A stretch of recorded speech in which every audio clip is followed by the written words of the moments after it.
इसको बंद कर दीजिए। नमस्कार दोस्तों, मैं एक बार फिर राकेश पांडे दृष्टिकोण क्लासेस प्लेटफॉर्म पर आपका स्वागत करता हूं। जैसा कि मैंने अभी आपको अभिकारी शब्द पढ़ाया था और अभिकारी शब्द के बाद जो है शब्दों का निर्माण कैसे होता है।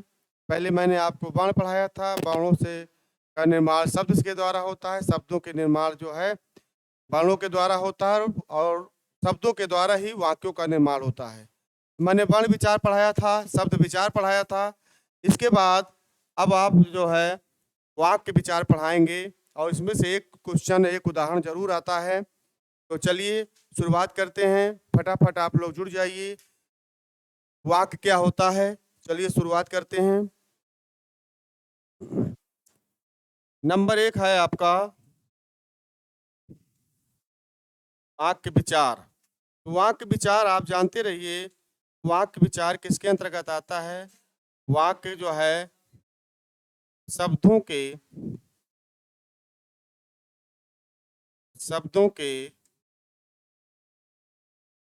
सार्थक योग होता है।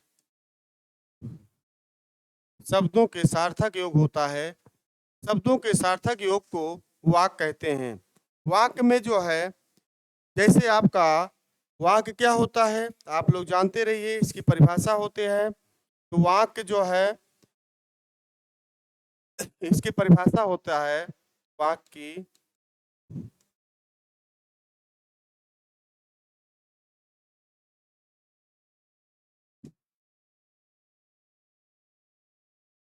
शब्दों के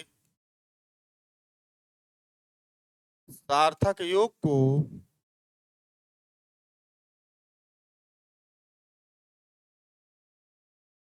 वाक्य कहते हैं।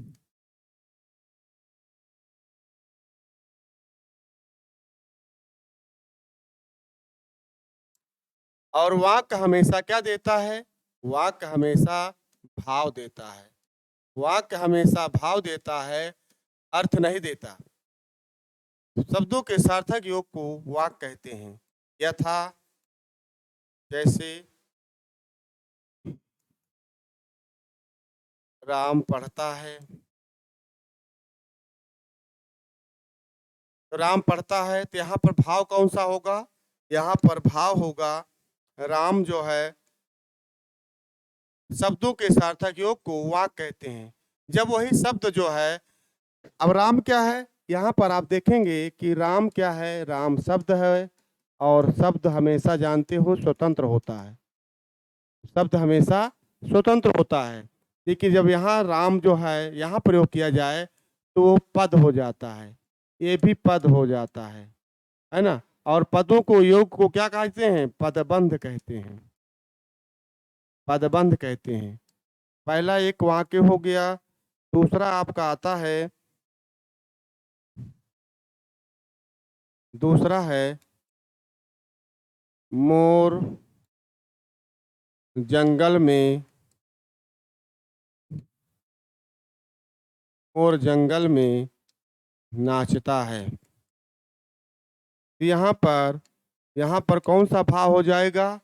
नाचने का भाव आ रहा है। यहाँ पर नाचने का भाव है। तो हमेशा जान लीजिए शब्द स्वतंत्र होता है, शब्द भी अर्थ देता है, लेकिन वाक्य क्या देता है? भाव देते हैं। इसलिए आप जानते हैं भाव या भावार्थ के आधार पर भाषा की सबसे छोटी इकाई क्या होती है? वाक्य होता है। राम पढ़ता है, मोर जंगल में नाचता है, यहाँ नाचने का भाव है। शब्दों के सार्थक योग को वाक्य कहते हैं। तो आप जानते रहें वाक्य हमेशा क्या देता है? भाव देता है। राम पढ़ता है, मोर जंगल में नाचता है, शेर दहाड़ता है, कुत्ते रात में भौंकते हैं।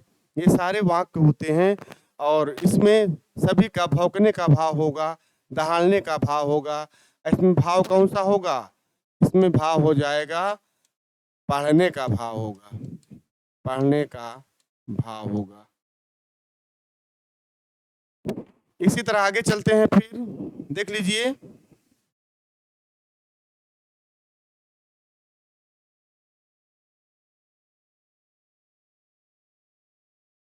चलिए आगे चलते हैं। जैसे तीसरा पॉइंट है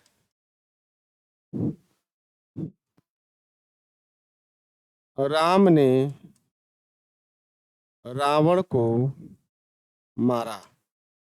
यहाँ कौन सा भाव है? ये भी वाक्य है, ये भी वाक्य है। और कौन सा भाव है? युद्ध का भाव है। कौन सा भाव है? युद्ध का भाव है। राम क्या है? यहाँ भी राम आपका पद है। राम क्या है? पद है। रावण क्या है? पद है। मारना आपका क्या है? पद है। ये आपका राम संज्ञा पद है, रावण भी संज्ञा पद है और मारना भी क्रियापद है। पदबंध आपके मुख्य रूप से 4 होते हैं: संज्ञा पदबंध, क्रिया सर्वनाम पदबंध, विशेषण पदबंध और क्रिया विशेषण पदबंध, क्रिया पदबंध। ये 4 होते हैं, तो आप जानते रहें। युद्ध का भाव होता है। अगला पॉइंट है, अब आइए वाक्य के अंग। वाक्य के अंग।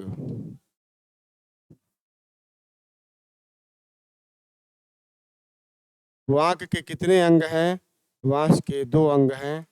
एक होता है, नंबर 1 होता है उद्देश्य और नंबर 2 होता है विधेय। उद्देश्य और विधेय आप जानते रहें। आप जानते हैं संरचना के आधार पर वाक्यों का निर्माण 3 प्रकार से होता है। संरचना के आधार पर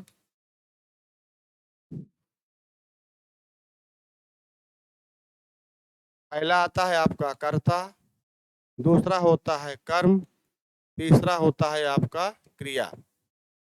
आप जानते रहें, कर्ता आपका हो जाएगा उद्देश्य, कर्म और क्रिया, ये दोनों हो जाएंगे विधेय। उद्देश्य और विधेय देख लीजिए आप लोग। तो वाक्य के कितने अंग होते हैं? 2। दूसरा होता है उद्देश्य और विधेय।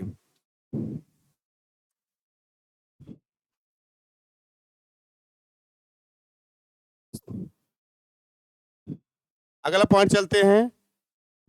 यहाँ पर राम ने रावण को मारा वाक्य है। वाक्य कितने अंग है? 2। पहला है उद्देश्य, दूसरा है विधेय। कर्ता कर्म क्रिया। कर्ता उद्देश्य होता है, कर्म क्रिया विधेय होता है। चलिए आगे चलते हैं। इसके बाद आइए, उद्देश्य क्या होता है? उद्देश्य क्या होता है इसके बारे में जानेंगे। जैसे आपका आता है जिसके विषय में कुछ कहा जाए, यानी कर्ता के विषय में, कर्ता के विषय में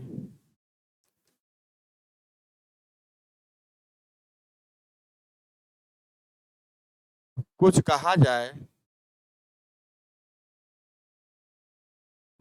उद्देश्य कहलाता है।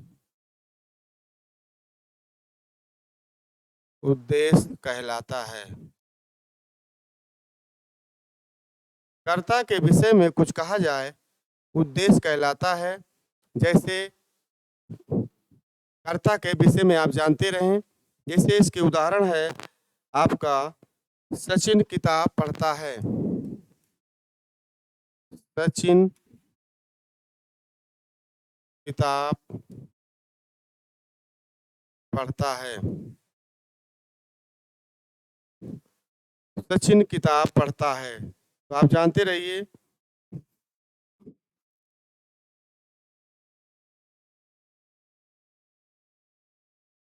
यहाँ पर सचिन हो जाएगा, यहाँ सचिन हो जाएगा कर्ता, किताब हो जाएगा कर्म, पढ़ना हो जाएगा क्रिया। इसमें उद्देश्य क्या होगा? किताब कौन पढ़ रहा है? सचिन, तो सचिन हो जाएगा उद्देश्य। बाकी सब आपका कर्म क्रिया क्या हो जाएगा? विधेय। आप जानते रहें। इसी तरह और आता है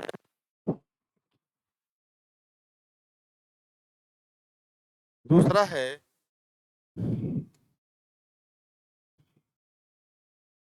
शेर जंगल में दहाड़ता है।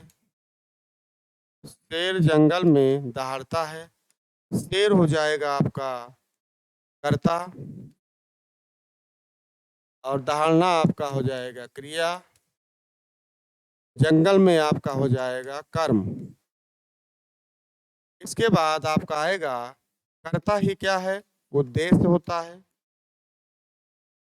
और कर्म और क्रिया हो जाएगा विधेय। इसके बाद आप जानते हैं कि विधेय किसे कहते हैं। दूसरा पॉइंट है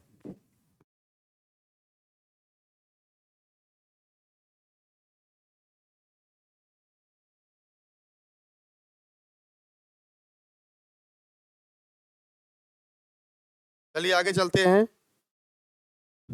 दूसरा पॉइंट है विधेय।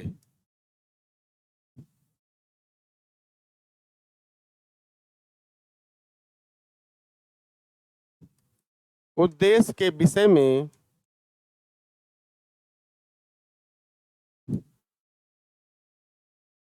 जो कुछ कहा जाता है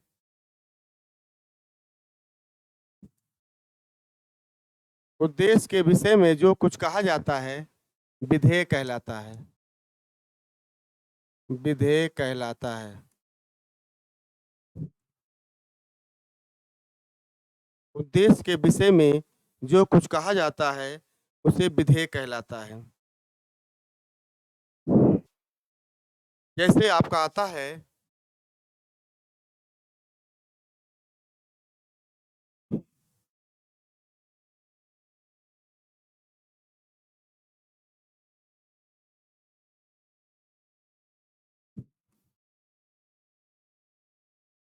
रमा नृत्य करती है।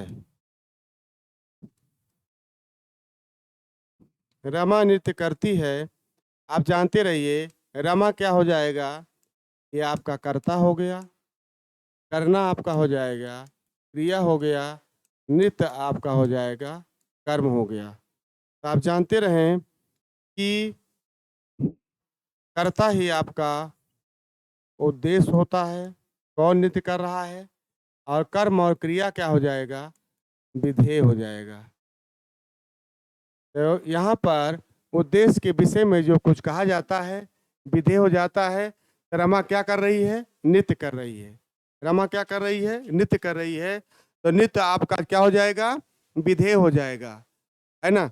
और आप जानते रहें कि इससे कभी कभी आ जाता है कि उद्देश्य विशेषण क्या होता है, तो उद्देश्य के ठीक पहले जो विशेषण का रूप आ जाए तो वो उद्देश्य विशेषण होता है।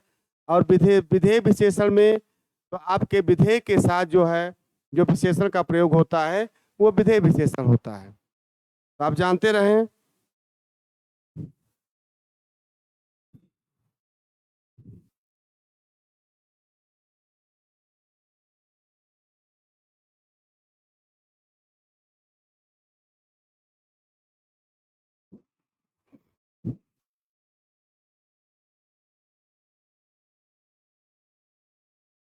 जैसे आप आज देख लीजिए इसमें विधेय विशेषण क्या होता है।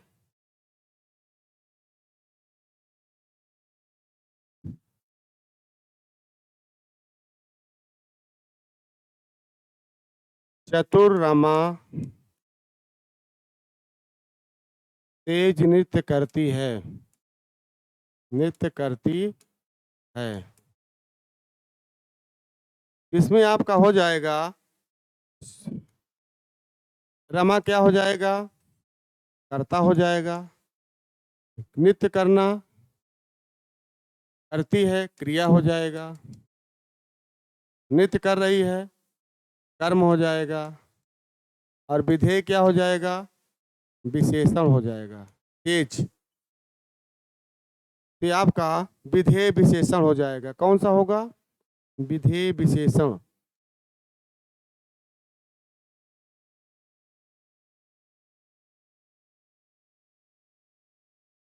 तो यहाँ पर कर्ता क्या हो जाएगा, उद्देश्य, और कर्म क्रिया ये क्या हो जाएगा, विधेय। और तेज हो जाएगा तो ये विधेय के ठीक पहले आ रहा है, तो ये आपका हो जाएगा विधेय विशेषण। और उद्देश्य चतुर क्या हो जाएगा? उद्देश्य विशेषण। उद्देश्य विशेषण। आप जानते हैं उद्देश्य के ठीक पहले इसका प्रयोग होता है। अब विधेय में अगर प्रयोग हो जाए तो विधेय विशेषण होता है। ऐसे भी होते हैं, पूरक का काम करते हैं। चलिए जानते हैं। अब विधेय क्या हो गया? उद्देश्य के विषय में जो कुछ कहा जाता है वो विधेय होता है, और कर्ता जब स्वयं कार्य करता है तो वो उद्देश्य होता है। आप जानते रहें, रमा नित्य करती है, रमा करता है, नित्य करना कर्म है, करना क्रिया होता है। चलिए आगे चलते हैं, देख लीजिए एक बार।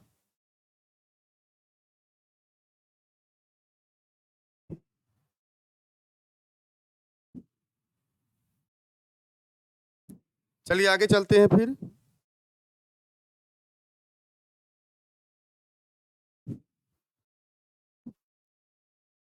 प्रयोग व संरचना के आधार पर वाक्य के भेद। वाक्य के 3 भेद हैं। नंबर 1 होता है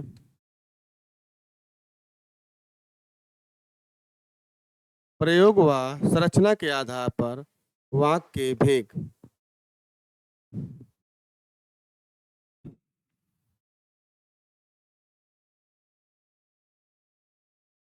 और अर्थ के आधार पर, अर्थ के आधार पर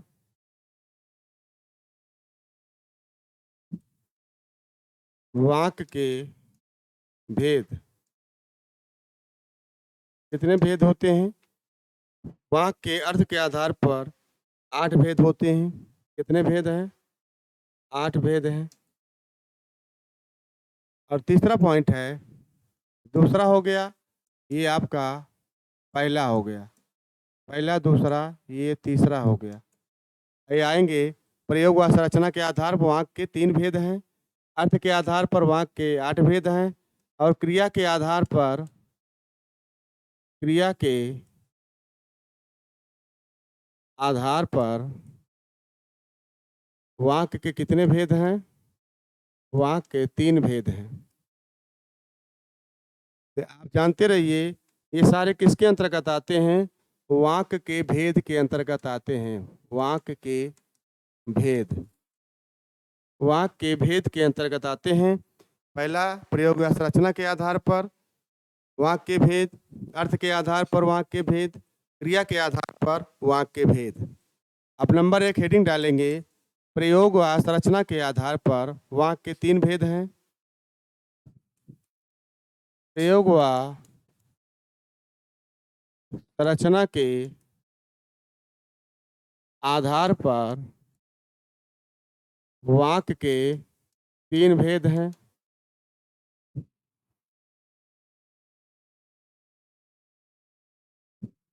नंबर 1 आता है सरल वाक्य या साधारण वाक्य, या दूसरा आता है संयुक्त वाक्य, तीसरा होता है मिश्रित वाक्य।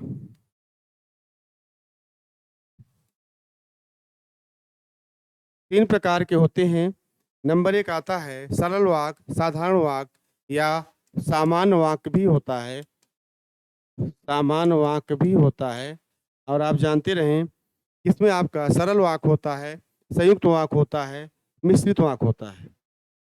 चलिए आप जानते रहें प्रयोग व संरचना के आधार पर वाक्य के 3 भेद होते हैं, सरल वाक्य, संयुक्त वाक्य और मिश्रित वाक्य।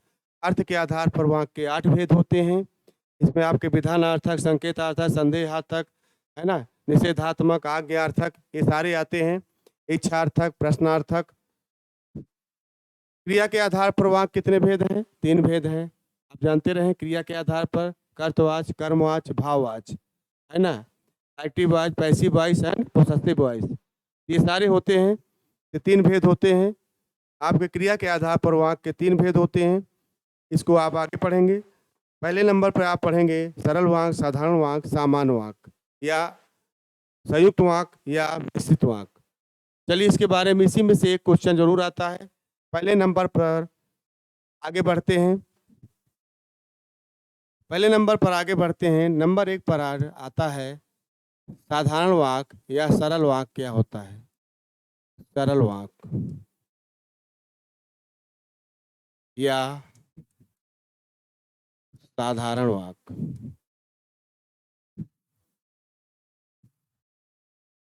सरल वाक्य में आप जानते रहें, सरल वाक्य हमेशा जो है स्वतंत्र होते हैं। सरल वाक्य क्या होते हैं, ये उपवाक्य होते हैं। सरल वाक्य में ये वाक्य जो है स्वतंत्र होते हैं।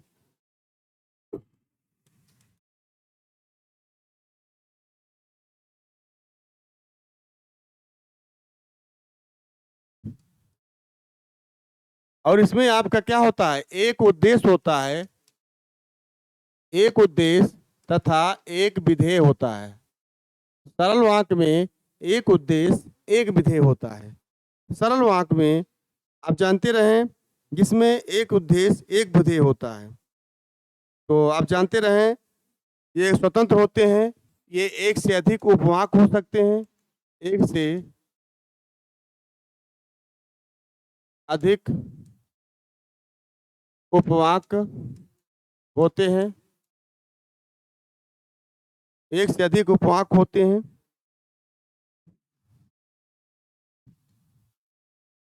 आप जानते रहें इसमें एक से अधिक उपवाक्य होते हैं सरल वाक्य में। चलिए अब इसके बारे में हम लोग पढ़ते हैं। परिभाषा है, परिभाषा आप लोग लिखिए। वह वाक्य जिसमें एक उद्देश्य व एक विधेय हो, वह वाक्य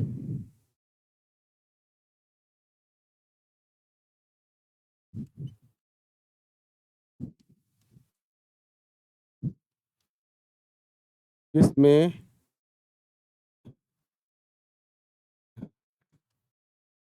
एक उद्देश्य व एक विधेय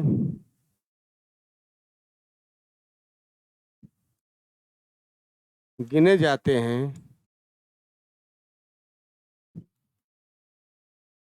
सरल वाक्य कहलाता है।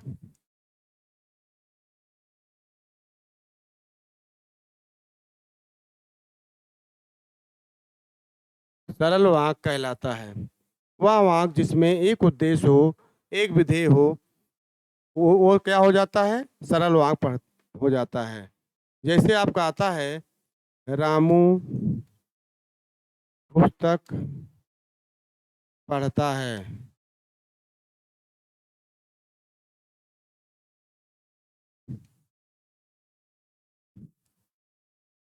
रामू पुस्तक पढ़ता है, तो रामू क्या हो जाएगा, रामू आपका हो जाएगा कर्ता,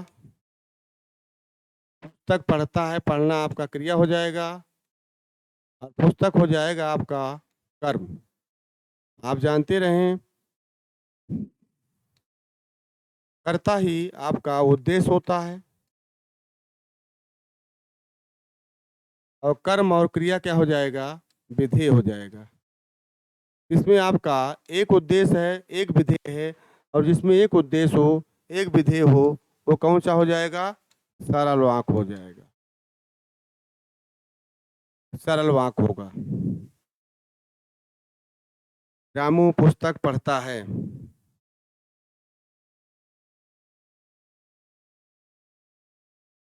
अगला उदाहरण देखिए, सरल वाक्य या साधारण वाक्य, इसमें एक उद्देश्य एक विधेय होता है। ये वाक्य स्वतंत्र होते हैं, एक से अधिक उपवाक्य होते हैं। वह वाक्य जिसमें एक उद्देश्य व एक विधेय गिने जाते हैं, सरल वाक्य कहलाते हैं। रामू पुस्तक पढ़ता है, ये सरल वाक्य है। रामू करता है, पुस्तक कर्म है, पढ़ना क्रिया है, तो कर्म और क्रिया क्या हो जाएंगे, विधेय हो जाएंगे। रामू क्या हो जाएगा, उद्देश्य हो जाएगा। एक उद्देश्य एक विधेय।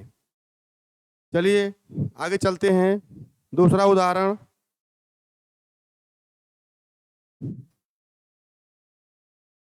दूसरा उदाहरण आप देखिए।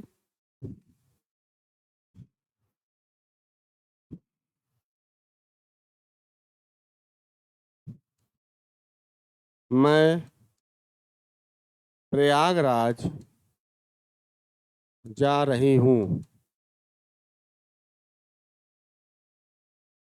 तो मैं क्या हो जाएगा? मैं आपका हो जाएगा कर्ता, प्रयागराज कर्म हो जाएगा, जा रही हूँ क्रिया हो जाएगा, कर्ता ही आपका उद्देश्य होगा। एक उद्देश्य हो गया, कर्म क्रिया क्या हो जाएगा? विधेय हो जाएगा। तो एक विधेय हो जाएगा, जिसमें एक उद्देश्य एक विधेय हो, वो कौन सा क्रिया हो गई? सरल क्रिया, सामान्य क्रिया, साधारण क्रिया। आप जानते रहें, इसी तरह बहुत सारे हैं आपके। मैं प्रयागराज जा रही हूँ, तीसरा हो जाएगा शेर जंगल में दहाड़ता है, शेर जंगल में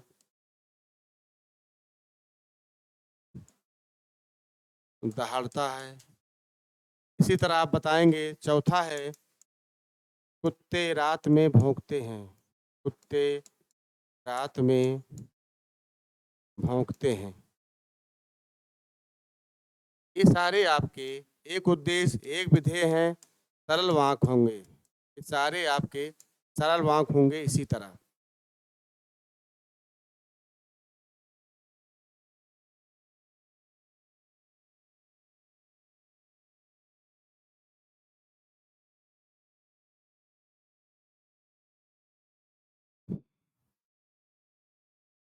5वां है गांधी जी, गांधी जी सत्य एवं अहिंसा के पुजारी थे, सत्य एवं अहिंसा के पुजारी थे। और 6वां है नृत्य कथक सीखती है, नृत्य कथक सीखती है। ये सारे आपके सरल वाक्य या साधारण वाक्य होंगे। ये सारे उदाहरण हैं। इसमें आपके एक उद्देश्य होंगे, एक विधेय होंगे। आप लोग बताया गया है कि उद्देश्य क्या होता है।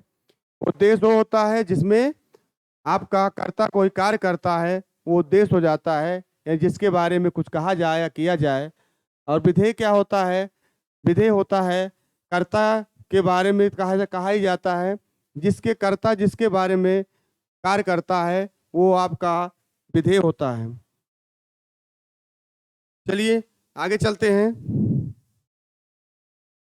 अब दूसरा पॉइंट है संयुक्त वाक्य। ये भी बहुत आता है, तो सरल वाक्य बहुत सरल था, लेकिन संयुक्त वाक्य जो है ये आता है। संयुक्त वाक्य में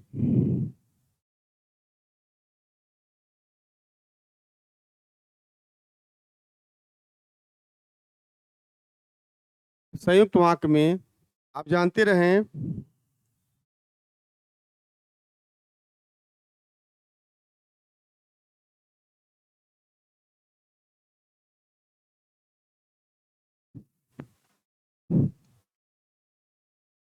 इसमें है एक से अधिक उपवाक्य नहीं होते, नहीं लिखे हैं, नहीं होते। इसमें एक से अधिक उपवाक्य नहीं होते हैं। नई शब्द इसमें आप जानते हैं, सरल वाक्य में सिर्फ एक ही वाक्य होता है, और संयुक्त वाक्य में आपका जो बताया जा रहा है, संयुक्त वाक्य में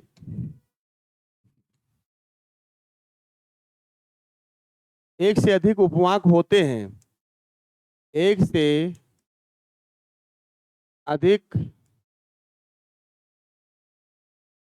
उपवाक्य होते हैं, एक से अधिक उपवाक्य होते हैं।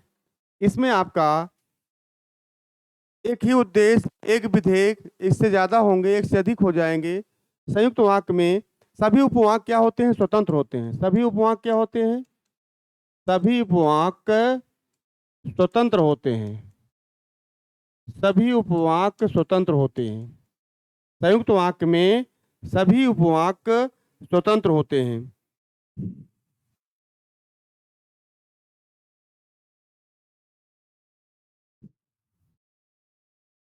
और एक से अधिक उपवाक्य होंगे, लेकिन क्या होंगे? साधारण होंगे। साधारण होंगे, और साधारण होंगे तो आप जानते हैं, साधारण होंगे या सरल होंगे? साधारण होंगे या सरल होंगे? और साधारण और सरल में जानते हैं कि उद्देश्य एक विधेय होता है, ये पहले वाला है। एक से अधिक उपवाक्य क्या होंगे? सरल होंगे। क्या साधारण होंगे? चाहे जो लिखिए, सरल साधारण एक ही है, सामान्य उपवाक्य भी लिख सकते हैं। सरल होंगे, ये लिख लीजिए। एक से अधिक उपवाक्य क्या होंगे? सरल होंगे। आप जानते रहे, जैसे आपका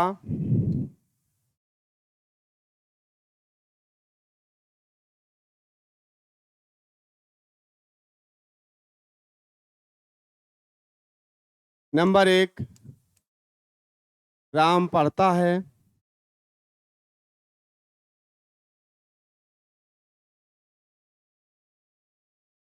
तथा रमा लिखती है। तथा रमा लिखती है।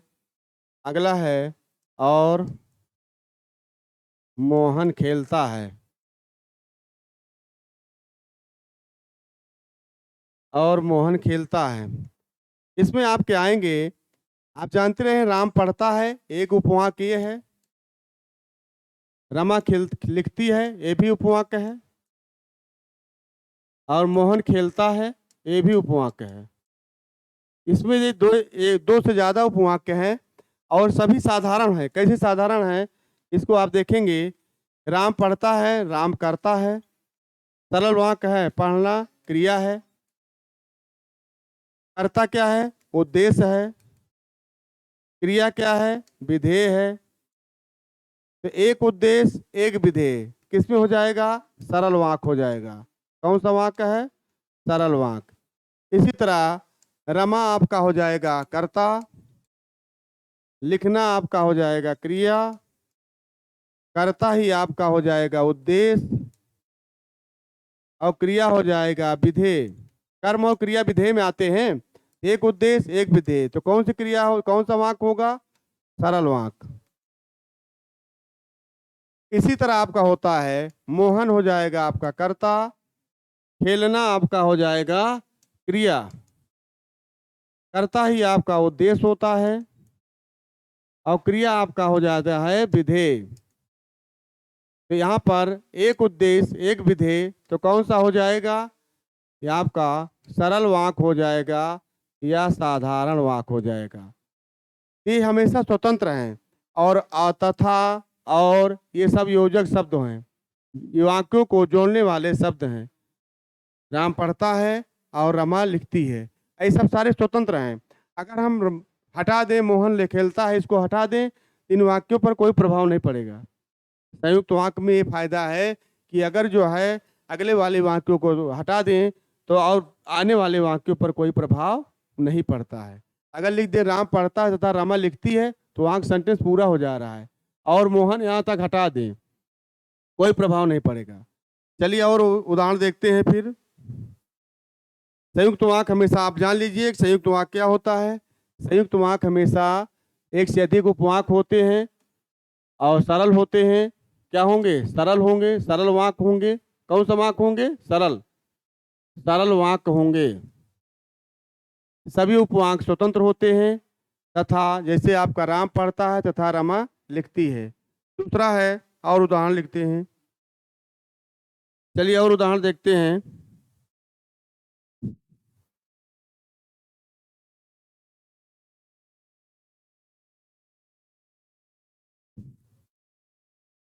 राजू पढ़ता है, और श्यामा श्यामा खेलती है, खेल रही है। राजू पढ़ता है और श्यामा खेल रही है, यहाँ पर वाक्यों को जोड़ रहा है। एक उपवाक्य ये हो गया आपका, और श्यामा खेल रही है, और एक उपवाक्य ये हो गया। और शब्द से आपका योजक को योजक शब्द से जोड़ रहा है, योजक शब्द से जोड़ रहा है। तो आप जानते रहे, राजू पढ़ता है और श्यामा खेलती है।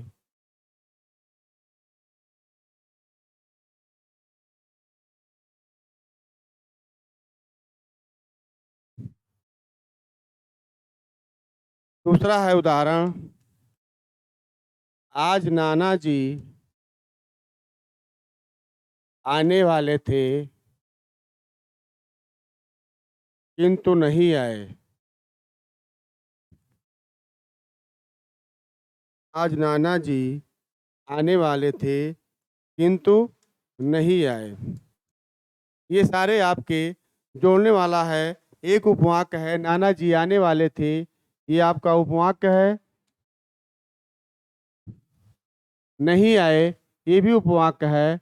और जोड़ने वाला क्या है? किंतु। ये योजक शब्द है, योजक शब्द। आज नाना जी आने वाले थे किंतु नहीं आए। आप जानते रहे, लड़के खेल रहे हैं, लड़के खेल रहे हैं, परंतु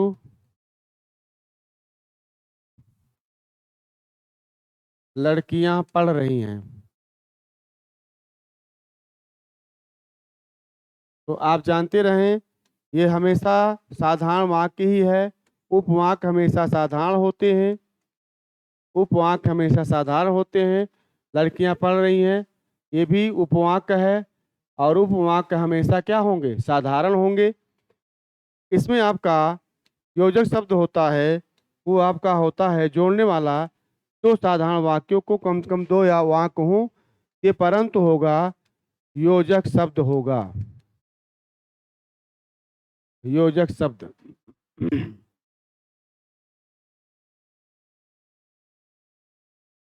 पहला पॉइंट है,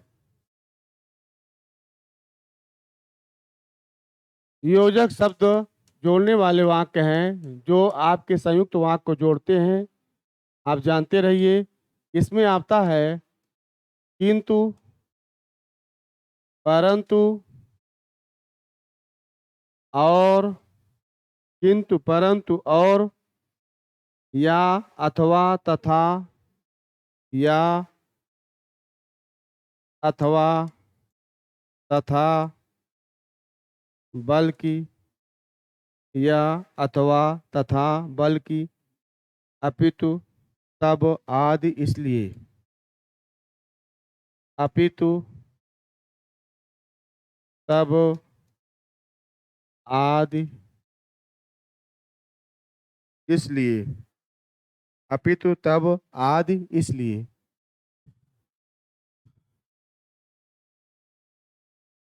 अतः ये सारे आपके योजक शब्द हैं जो संयुक्त वाक्य में प्रयोग होते हैं। योजक शब्द में किंतु, अथवा, तब, परंतु, और, या, अथवा, तथा, बल्कि, अपुत, तब, आदि, इसलिए। तो आप जानते रहें। चलिए अगला पॉइंट चलते हैं।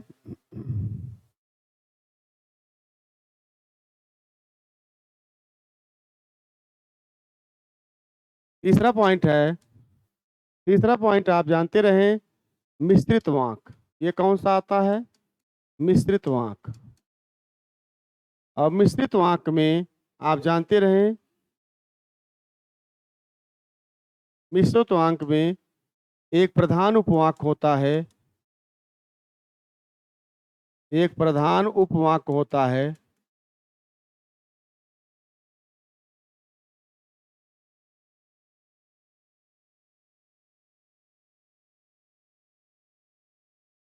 शेष आश्रित उपवाक्य होते हैं, शेष आश्रित उपवाक्य होते हैं।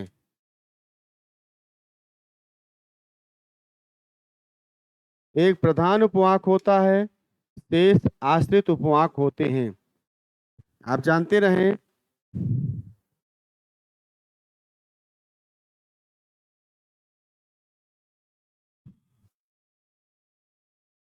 आप परिभाषा लिख सकते हैं कि वह वाक्य जिसमें एक प्रधान उपवाक होता है, शेष सभी आश्रित उपवाक होते हैं, मिश्रित वाक्य कहलाते हैं। ये आप परिभाषा लिख सकते हैं।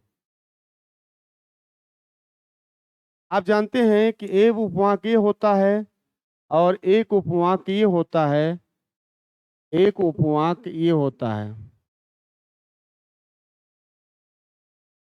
तो ये आपका ये सारे उपवाक्य हैं। ए भी उपवाक्य है और ए भी उपवाक्य है। बाकी बीच में आपका ये योजक चिन्ह लगे रहते हैं। एक तो आपका प्रधान उपवाक होगा। कौन सा होगा? प्रधान उपवाक। और ये सारे आपके होंगे आश्रित उपवाक।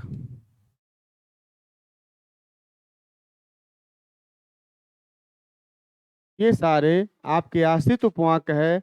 और आश्रित उपवाक हमेशा जान लो कि प्रधान उपवाक पर निर्भर रहता है। प्रधान उपवाक पर क्या होता है? निर्भर रहता है। अगर आश्रित उपवाक स्वयं समाप्त हो जाए तो प्रधान उपवाक स्वयं समाप्त हो जाए तो आश्रित उपवाक स्वयं नष्ट हो जाता है। आश्रित उपवाक स्वयं नष्ट हो जाता है। आप जानते रहे कि मिश्रित वाक्य में एक प्रधान उपवाक होता है, शेष आश्रित उपवाक होते हैं। उपवाक इसमें सभी उपवाक्यों को मिल करके बनता है। ये स्वतंत्र नहीं होते हैं। इसमें एक प्रधान उपवाक होता है, शेष सभी आश्रित उपवाक होते हैं। प्रधान उपवाक अगर समाप्त हो जाए तो आश्रित उपवाक स्वयं नष्ट हो जाता है। जैसे आपके उदाहरण आते हैं, गांधी जी ने कहा है कि सदा सत्य बोलो, अहिंसा मत करो। गांधी जी ने कहा है, गांधी जी ने कहा है कि सदा सत्य बोलो, हिंसा मत करो। हिंसा मत करो। इसमें आपका ये जान लीजिए कि इसमें आपका उपवाक कौन सा है। गांधी जी ने कहा, एक उपवाक आपका ये हो गया। सदा सत्य बोलो, एक उपवाक आपका ये हो गया। और हिंसा मत करो, ये भी उपवाक हो गया। अब आप जानते हैं कि इसमें जो है उपवाक क्या होते हैं? साधारण होते हैं। लेकिन आपका गांधी जी आपका कर्ता हो गया और कहा आपका क्रिया हो गया। इसमें आपका एक कर्ता क्या हो जाएगा? एक उद्देश्य हो जाएगा। आइए आप क्रिया क्या हो जाएगा? विधेय हो जाएगा, है ना। तो एक उद्देश्य एक विधेय जिसमें हो जाएगा। ये कौन सा वाक्य है? सरल वाक्य है। लेकिन सरल वाक्य ही आपका क्या हो जाएगा? प्रधान वाक्य है। कौन सा वाक्य है? प्रधान वाक्य। अगर प्रधान वाक्य को नष्ट कर दिया जाए, इसी तरह ये सारे तीन दोनों क्या हो जाएंगे? आश्रित उपवाक्य हैं। कौन सा? आश्रित उपवाक। और आश्रित उपवाक प्रधान उपवाक पर निर्भर रहते हैं।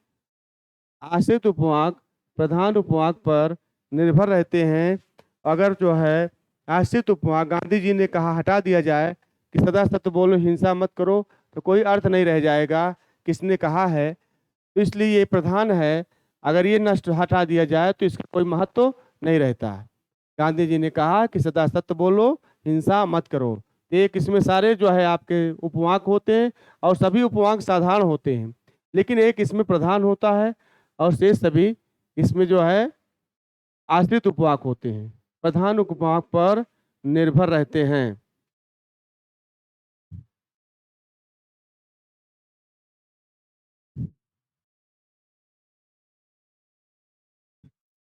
एक तरह से इसमें शर्त का भाव रहता है, कंडीशन का भाव रहता है।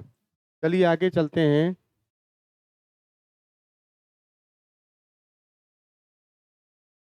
मैं जानता हूं मैं जानता हूं कि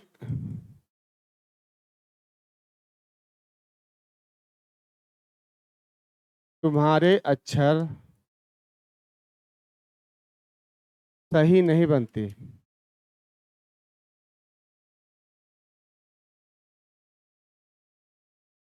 सही नहीं बनते। तुम्हारे अक्षर सही नहीं बनते।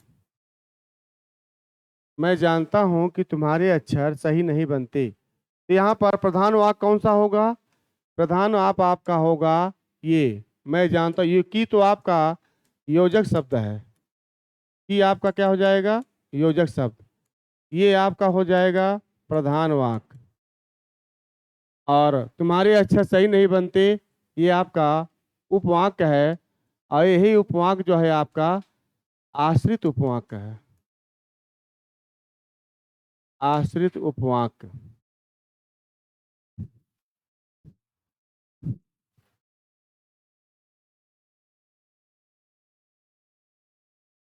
दूसरा है, यदि परिश्रम करोगे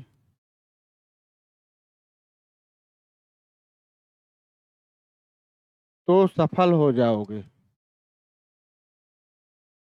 यदि परिश्रम करोगे तो सफल हो जाओगे। तो यहाँ पर आप जानते रहें कि यहाँ पर यदि परिश्रम करोगे, यहाँ शर्त का अभाव है। शर्त का। और परिश्रम करोगे, ये आपका जो है जो उपवाक्य है, यही आपका प्रधान वाक्य है। सफल हो जाओगे, एक उपवाक्य ये है। और यही उपवाक्य प्रधान वाक्य है। उपवाक्य इसमें कितने हैं? दो हैं। और ये आपका उपवाक्य जो है, इस पर आश्रित उपवाक्य है। आश्रित उपवाक्य है। और आश्रित उपवाक्य हमेशा प्रधान उपवाक्य पर निर्भर करता है। प्रधान वाक्य पर क्या होता है? निर्भर करता है।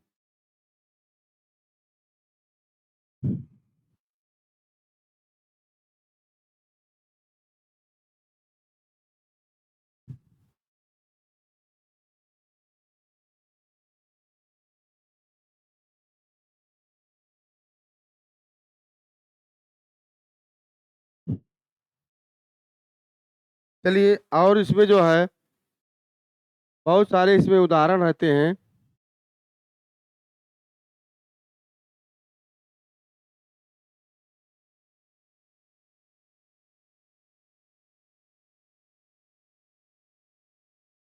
आगे चलें। चलिए आगे चलते हैं। तो इसमें आपके जो योजक शब्द होते हैं, आप जानते रहें कि इसमें आपके जो योजक शब्द हैं, मिश्रित वाक्य के योजक शब्द।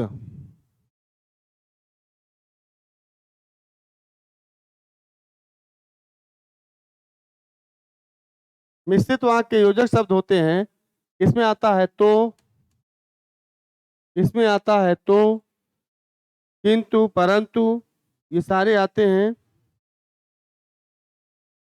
कि, क्योंकि, जो, तो, कि, क्योंकि, जो,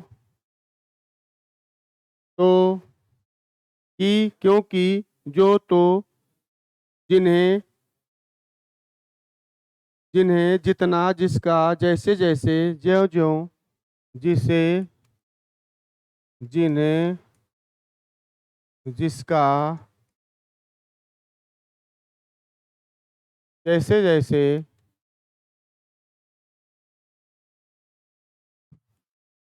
ज्यों ज्यों, आदि।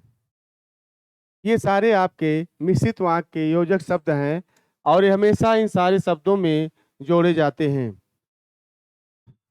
तो चलिए, अब इसमें जो आप लोग जो है इसका जो उदाहरण दे रहे हैं, इसको आप लोग करेंगे। करीमा घर का सारा काम करती है और रमा पढ़ती है।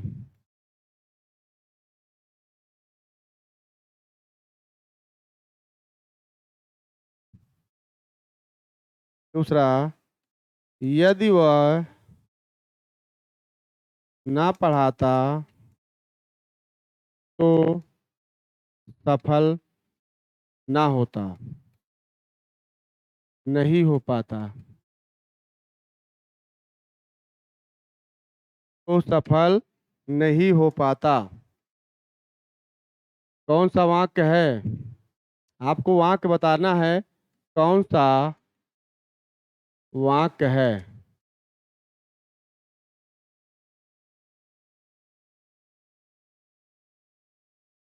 तीसरा तीसरा पॉइंट देखिए,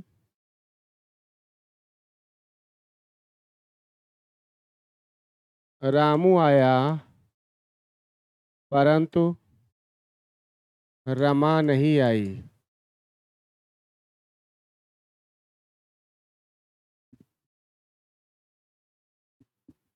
चौथा, राजू और लेखा एक साथ खेलते हैं। पांचवा, मोहन सोहन रमा नाच खेल और पढ़ रही है। नाच खेल व पढ़ रही है। मोहन सोहन रमा नाच खेल और पढ़ रही है। नाच खेल व पढ़ रही है। आप जानते रहें, ये सारे आप करेंगे। कौन से वाक्य हैं? संयुक्त वाक्य है, सरल वाक्य है कि मिश्रित वाक्य है? इसको आप लोग जरूर करेंगे। तो इस तरह जो है आपके आज का मैंने वाक्य के अंग पढ़ाया, वाक्य कितने प्रकार के होते हैं इसको बताया, वाक्य के जो योजक शब्द हैं कौन कौन होते हैं इसको मैंने बताया। इसमें से एक क्वेश्चन जरूर आता है, इसको जरूर आप इसको रिवीजन कीजिए, जरूर पढ़िए। और इस तरह जो है आप लोग जो है इसमें जरूर मैसेज में मैंने आपको 5-6 उदाहरण दिए हैं, और इसको आप जो है जरूर इसको मैसेज करिए, जिससे हमें पता चले कि आपको क्या समझ में आया। तो इस तरह ये समय समाप्त होता है। अगर आपको अच्छा लगे तो लाइक और सब्सक्राइब करिए। फिर आपको नेक्स्ट टाइम नेक्स्ट डे मुलाकात होगी। तब तक के लिए थैंक यू, धन्यवाद।